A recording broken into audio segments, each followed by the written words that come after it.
Bonjour et bienvenue à notre première capsule sur la santé des pieds. Nous sommes les podiatres Geneviève Allard Et Raphaël Bélan. et ensemble, nous allons vous présenter des capsules concernant la santé des pieds. En fait, nous allons aborder quelques sujets, quelques thématiques, des questionnements, des informations et ensemble, on va répondre à toutes ces questions-là.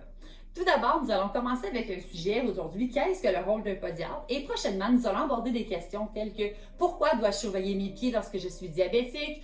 Pourquoi me conseille-t-on de porter des bas blancs? En fait, c'est toutes des petites questions comme ça que nous allons répondre ensemble. Alors aujourd'hui, nous répondons à la première question qui est qu'est-ce qu'un podiatre? Alors, un podiatre, en fait, c'est un professionnel de la santé qui s'occupe de la santé des pieds. Il va traiter en fait les affections locales des pieds et de la cheville qui ne sont pas des maladies du système. Donc, par exemple, un podiatre ne va pas gérer votre diabète, mais va pouvoir gérer en fait les complications engendrées par le diabète au niveau de vos pieds. Il va collaborer justement avec le médecin pour faire une approche multidisciplinaire lorsque, par exemple, il y a d'autres problèmes systémiques en fait que le podiatre va détecter. Le podiatre va aussi traiter les affections dermatologiques, donc tout ce qui affecte la peau, les ongles, va également traiter en fait tout ce qui est musculo-squelettique, donc des douleurs au niveau des tendons, des tendinites, des bursites, des fasciites.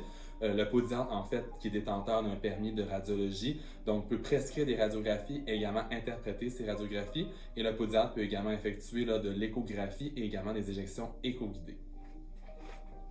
Donc, ensuite de ça, est-ce qu'on doit avoir une référence, Dr. Allard, pour aller chez un podiatre? Et non, la réponse est non. On n'a pas besoin de référence médicale pour consulter un podiatre. En fait, de par sa formation, le podiatre est habilité à vous recevoir dans son cabinet pour faire une évaluation complète de votre santé et de vos besoins. Que ce soit pour discuter, pour des informations, que ce soit pour de la prévention ou le traitement d'une pathologie précisément, le podiatre peut être votre allié dans ce cas-là.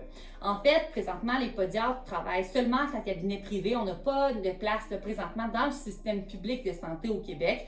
Par contre, sachez que vous n'avez pas besoin de référence pour nous consulter et ensemble, on va réussir à travailler avec vous pour régler votre problématique. Maintenant, si vous prenez rendez-vous, à quoi est-ce qu'on peut s'attendre? En fait, lorsqu'on prend rendez-vous chez un podiatre dans votre région, on doit s'attendre en fait à avoir un questionnaire médical par le podiatre qui s'appelle en fait une anamnèse.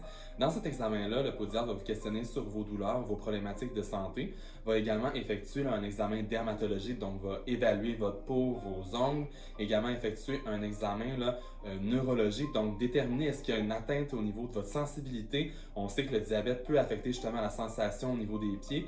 Le podiatre va également effectuer un examen vasculaire, donc afin de vérifier si le sang par vos grosses artères se rend bien au niveau de vos pieds. Et également peut effectuer un examen orthopédique et d'autres évaluations supplémentaires si nécessaire. Le podiatre aussi, c'est vraiment un allié à avoir dans votre équipe dans la prévention et la gestion en fait de tout problème ou problématique reliée aux pieds diabétiques. Alors voilà, c'est très bref. Ce qu'on vous présente aujourd'hui, c'est vraiment juste pour vous mettre un peu l'eau à la bouche des prochaines capsules. Mais ce qui est important de comprendre, c'est qu'ensemble, en équipe, nous avançons plus loin et c'est toujours important de mieux prévenir que guérir. Alors n'hésitez pas à consulter un podiatre dans votre région lorsque vous avez des questionnements. Nous sommes là pour vous. Merci.